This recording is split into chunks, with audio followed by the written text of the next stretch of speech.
Emanuel Lasker, 1868–1941, was a German polymath who dominated chess for nearly 3 decades as the second world chess champion, holding the title from 1894 to 1921, the longest reign in the officially recognized history of the championship. His accomplishments included winning 6 World Chess Championship matches, and he is widely considered one of the strongest players ever to play the game. While his contemporaries often attributed his success to psychological tactics, including claims that he deliberately played inferior moves to confuse opponents, modern analysis suggests a different interpretation.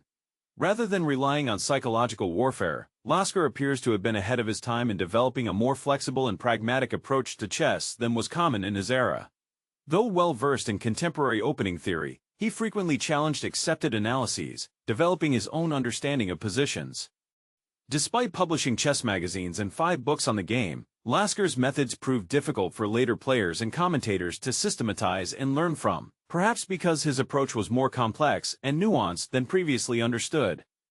Beyond chess, Lasker was a remarkable intellectual who made significant contributions to other fields.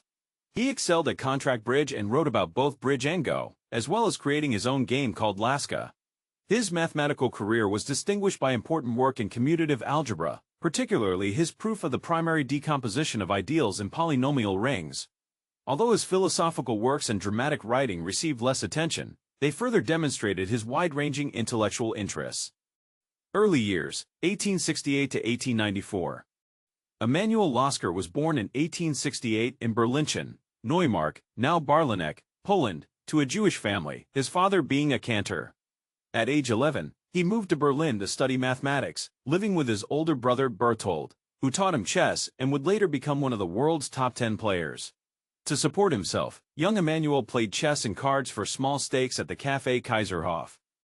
His competitive chess career began successfully when he won the Café Kaiserhof's 1888-89 winter tournament and then the Hauptturnier A at the German Chess Federation's Congress in Breslau.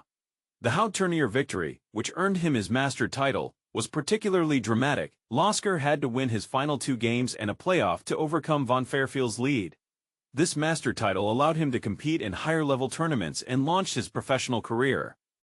Lasker quickly proved himself at the master level, finishing second at an international tournament in Amsterdam and winning 2 London tournaments in 1892, going undefeated in the stronger of the 2. His most remarkable early achievement came at New York 1893, where he achieved a perfect score of 13 wins, a rare feat in significant tournament chess.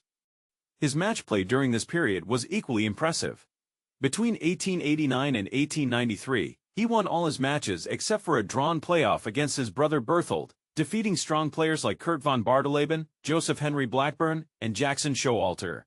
During this time, he also ventured into chess publishing, founding the London Chess Fortnightly in 1892, though it ran for only about a year. When Lasker challenged Siegbert Tarrasch, who had won 3 major international tournaments in succession, Tarrasch dismissively suggested that Lasker should first prove himself by winning major international events. This early rejection would set the stage for their future rivalry. Chess competition 1894 to 1918. Matches against Steinitz. After being rebuffed by Tarrasch, Lasker challenged world champion Wilhelm Steinitz for the title in 1894. Though initially proposed at $5,000 per side, the stakes were gradually reduced to $2,000 each, equivalent to about $495,000 in 2006, when Lasker struggled to raise funds. Steinitz agreed to these reductions despite the amount being lower than his previous championship matches. The match, played across New York, Philadelphia, and Montreal, began dramatically when Lasker won the first game, shocking Steinitz, who had confidently predicted victory. After Steinitz won the second game, the match remained even through Game 6. However, Lasker then dominated, winning 5 consecutive games, games 7 to 11, prompting Steinitz to request a week's rest. Following the break, Steinitz briefly rallied by winning games 13 and 14, but Lasker quickly reasserted control by winning games 15 and 16. Steinitz never recovered from his losses in the middle portion of the match, and Lasker won convincingly with a final score of 10 wins, 5 losses, and 4 draws. On May 26, 1894, Lasker became the second officially recognized world chess champion. He later reinforced his superiority over Steinitz in their 1896-97 rematch, winning even more decisively with 10 wins, 2 losses, and 5 draws. Tournament successes. Lasker's 1894 World Championship victory over Steinitz was initially met with significant skepticism from the chess community. Critics, particularly Ginsburg and Leopold Hofer, a longtime Steinitz antagonist, undermined Lasker's achievement both before and after the match. A key criticism was that Lasker had never faced two other leading players of the time, Zygmunt Tarrasch and Mikhail Chigorin, though notably, Tarrasch had earlier declined Lasker's challenge, telling him to prove himself in international tournaments first. After the match, Tarrasch and others attempted to diminish Lasker's achievement by attributing his victory primarily to Steinitz's advanced age of 58. Lasker responded to these criticisms not with words but with remarkable tournament results. Despite placing third at Hastings 1895, where he was reportedly recovering from typhoid fever, he finished ahead of both Tarrasch and Steinitz. He then embarked on an impressive series of tournament victories, winning at St. Petersburg 1895, 96, an elite four-player event featuring Steinitz, Pillsbury, and Chigorin, Nuremberg 1896, London 1899, and Paris 1900. He continued his strong results with a shared second place at Cambridge Springs 1904 and shared first at the Chigorin Memorial in St. Petersburg 1909. Perhaps his most impressive tournament performance came at St. Petersburg 1914, where he overcame a 1.5-point deficit to finish ahead of future world champions José Raúl Capablanca and Alexander Alekhine. While it has long been reported that Tsar Nicholas II awarded the title of Grand Master to the five finalists, Lasker, Capablanca, Alekhine, Tarrasch, and Marshall, chess historian Edward Winter has noted that this claim first appeared in print only in 1940-42, raising questions about its authenticity. Matches against Marshall and Tarrasch. Between his 1896-97 rematch with Steinitz in 1914, Lasker maintained an exceptional match record, losing only one match and successfully defending his world title 3 times. Though Lasker and Geza Maroczy agreed to terms for a world championship match in 1906, the match never materialized due to organizational issues. His first title defense since 1897 came against Frank Marshall in 1907, resulting in a decisive victory for Lasker, who won 8 games and drew 7 without losing a single game, 11.5-3.5. The 1908 World Championship match against Tarrasch, played in Dusseldorf and Munich, was particularly notable for the philosophical clash between the two players. Tarrasch, who believed chess was governed by strict principles and valued logical moves over practical ones, dismissed Lasker as a coffeehouse player who relied on tricks. Lasker, in turn, mocked Tarrasch's arrogance, suggesting he was better suited for salons than serious chess. The tension was evident at the opening ceremony, where Tarrasch's only words to Lasker were, "Mr. Lasker, I have only 3 words to say to you: check and mate." Lasker's response came on the chessboard, where he dominated the early stages by winning 4 of the first 5 games. His sophisticated play repeatedly confounded Tarrasch, as demonstrated in the second game where Lasker turned an apparently losing position, down a pawn with a bad bishop and doubled pawns, into a victory 20 moves later. Lasker won the match convincingly with a score of 10.5-5.5, 8 wins, 5 draws, 3 losses. Tarrasch attributed his defeat to the wet weather. Matches against Janowski. In 1909, Lasker engaged in a series of matches against Dawid Janowski, a Polish expatriate known for his aggressive attacking style. Their first encounter was a short match that ended in a draw, 2 wins each. Several months later, they played a longer match in Paris, though its status as a world championship match remains debated by chess historians. Understanding Janowski's aggressive tendencies, Lasker adopted a solid defensive strategy, waiting for Janowski to launch premature attacks that left him vulnerable. This approach proved highly effective, with Lasker winning the match convincingly 8-2, 7 wins, 2 draws, 1 loss. Despite this clear defeat, Janowski requested a revenge match.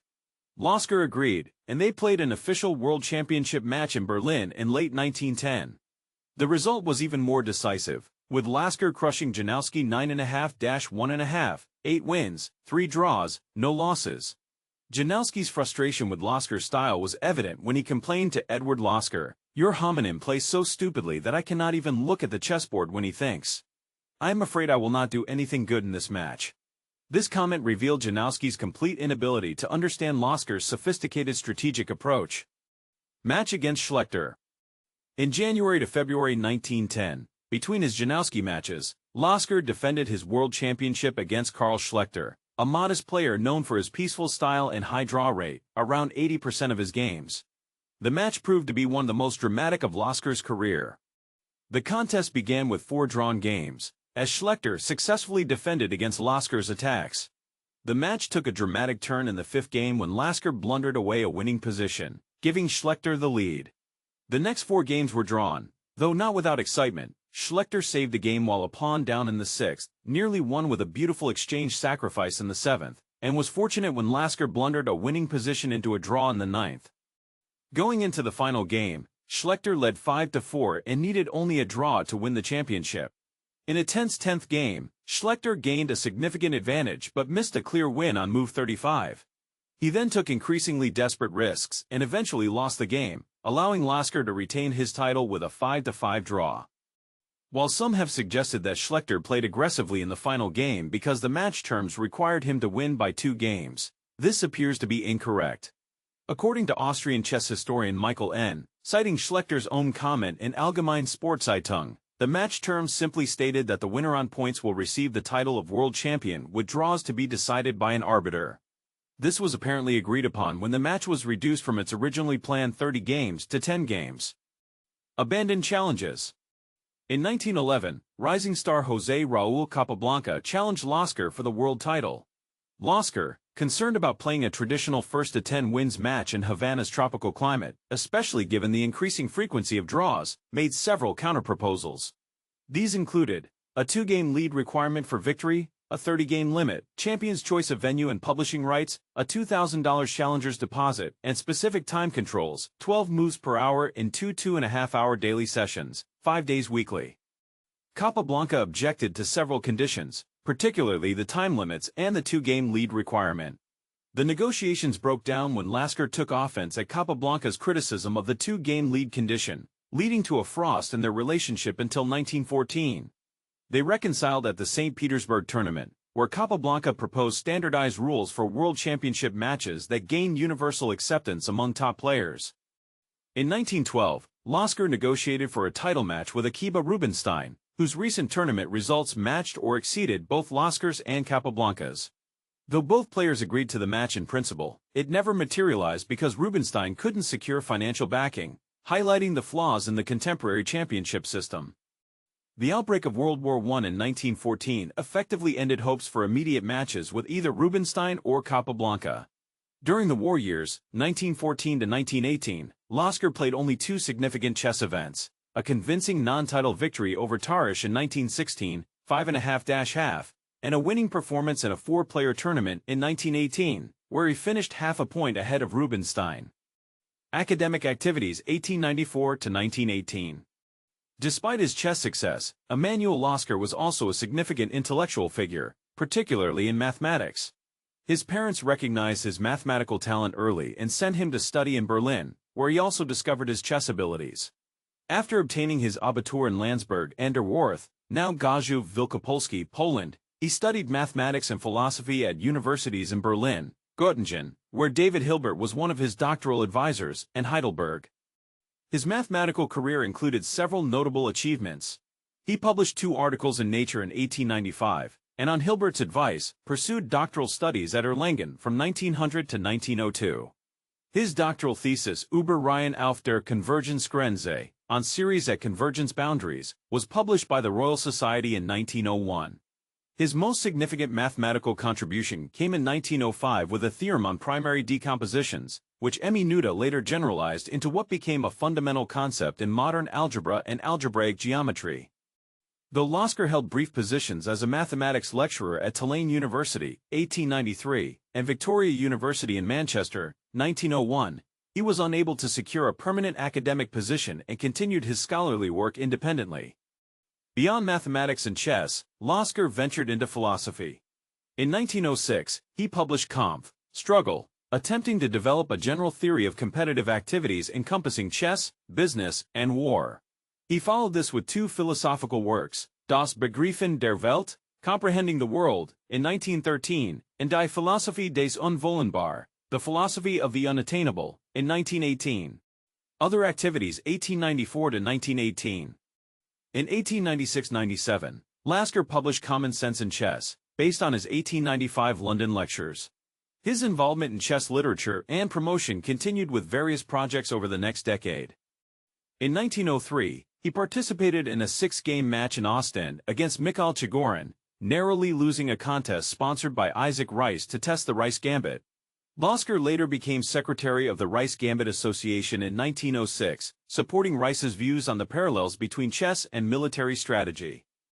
His publishing ventures included founding Lasker's Chess magazine in November 1904, which ran until 1909, and writing a weekly chess column as chess editor for the New York Evening Post from 1910.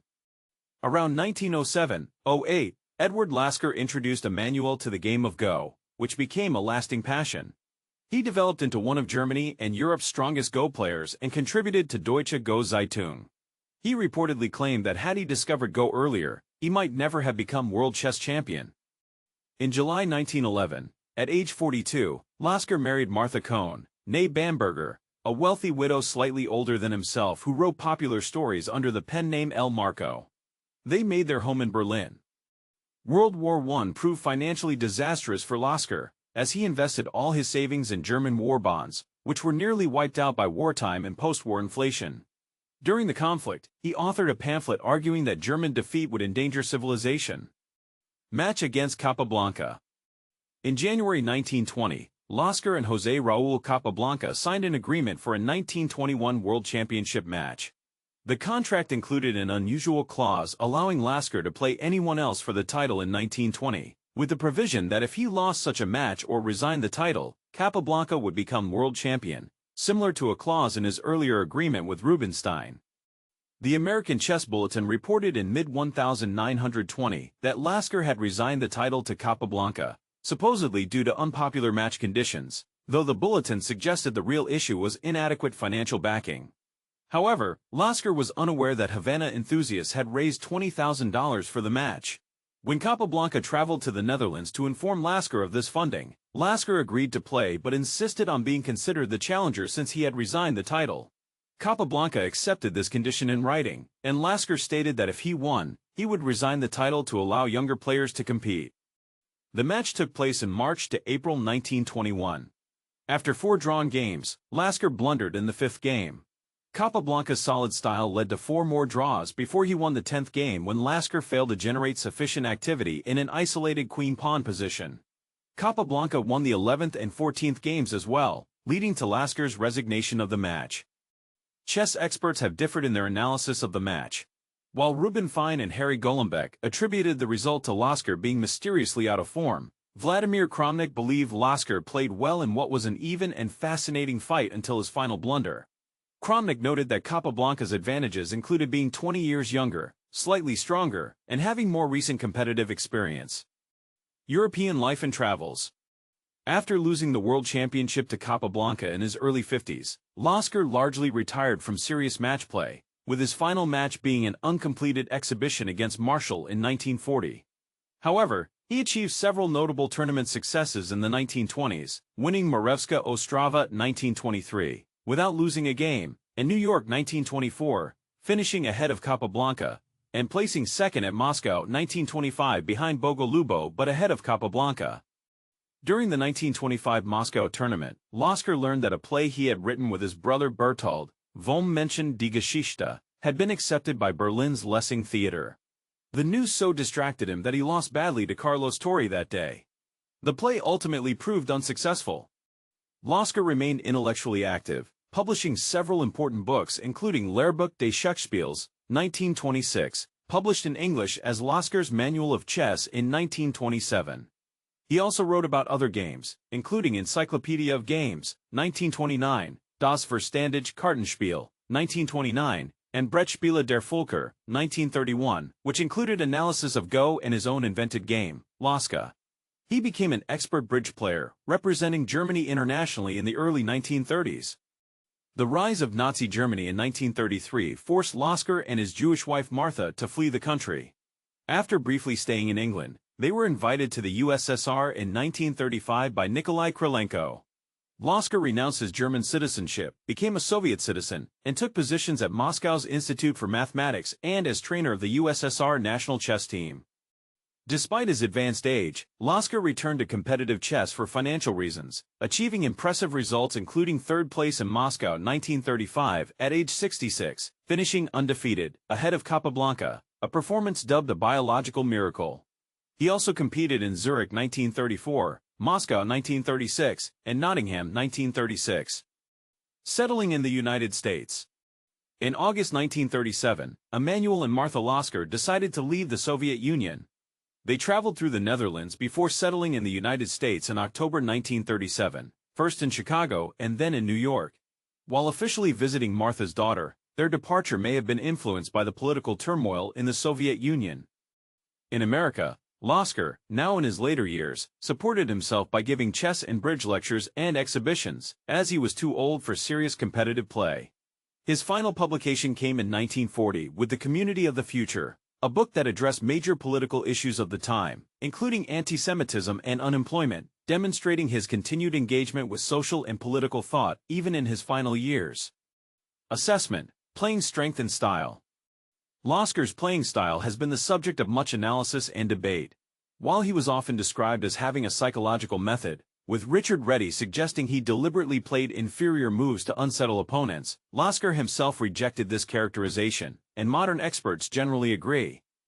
According to grandmasters Andrew Soltis and John Watson, what appeared mysterious to Lasker's contemporaries are now common features of modern chess: positional sacrifices, practical rather than theoretically best moves, and counterattacking before disadvantages become critical.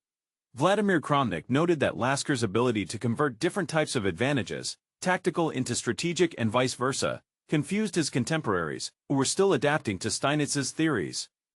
Max Uwe attributed Lasker's success primarily to his exceptional defensive technique, while Capablanca praised his quick and accurate assessment of positions and his adaptability, noting that Lasker played no definite style. Though Lasker followed Steinitz's principles, his approach was more nuanced and harder for others to emulate, which is why no Lasker school emerged. Lasker was known for his excellent competitive temperament, as Tarsh noted. Lasker occasionally loses a game, but he never loses his head. He was particularly strong in tournaments, consistently finishing ahead of Capablanca for over 20 years until 1936, when Lasker was 67. While Bobby Fischer initially excluded Lasker from his list of the 10 greatest players, dismissing him as a coffeehouse player, many other champions, including Tal, Korchnoi, and Byrne, considered him the greatest ever. Fischer reportedly later revised his opinion. Statistical ranking systems place Lasker among the all-time greats. The Warriors of the Mind ranks him 6th, while Arpad Elo's retrospective ratings placed him joint 2nd with Botvinnik. Chessmetrics analysis shows Lasker was ranked world number 1 for over 24 years between 1890 and 1926. At age 67, he achieved the highest rating ever for a player of that age, 2,691, significantly above Korchnoi's later record at the same age. Influence on chess. Although Lasker was one of chess's most influential figures, he paradoxically founded no specific school of players who emulated his style. World champion Max Uwe, who never managed to win against Lasker in 3 attempts, famously remarked, "It is not possible to learn much from him. One can only stand and wonder." Nevertheless, his pragmatic and combative approach significantly influenced Soviet players, particularly Mikhail Tal and Viktor Korchnoi. Lasker's technical legacy includes several opening variations that bear his name, such as Lasker's defense to the Queen's Gambit, his defense to the Evans Gambit, which effectively ended that Gambit's tournament use until the 1990s, and the Lasker variation and the Makuchin variation of the French defense. Having witnessed Wilhelm Steinitz's death in poverty, Lasker was determined to avoid a similar fate. He became known for demanding high fees for matches and tournaments, and advocated for players' copyright ownership of their games rather than letting publishers claim all profits. While these demands initially created controversy, they helped establish the foundation for professional chess players to earn a living through playing, writing, and teaching. However, Lasker's high financial demands for championship matches sometimes delayed or prevented important contests. For example, Frank James Marshall's 1904 challenge had to wait until 1907 when he could finally raise the required stakes. This issue of match conditions and purses continued into Capablanca's championship reign, leading Capablanca to attempt to establish standardized rules for championship matches in 1914 and 1922, which other top players supported. Death. Emanuel Lasker died on January 11, 1941, at age 72, from a kidney infection at Mount Sinai Hospital in New York. Despite his earlier efforts to avoid the financial fate of Steinitz, he died as a charity patient.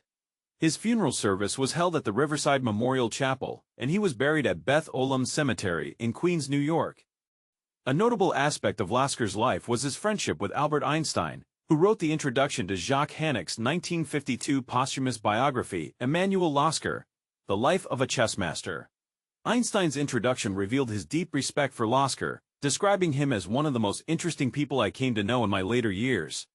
Einstein particularly admired Lasker's combination of broad intellectual interests in all the great human problems while maintaining his independence of personality, suggesting that Lasker's legacy deserved to be preserved for future generations.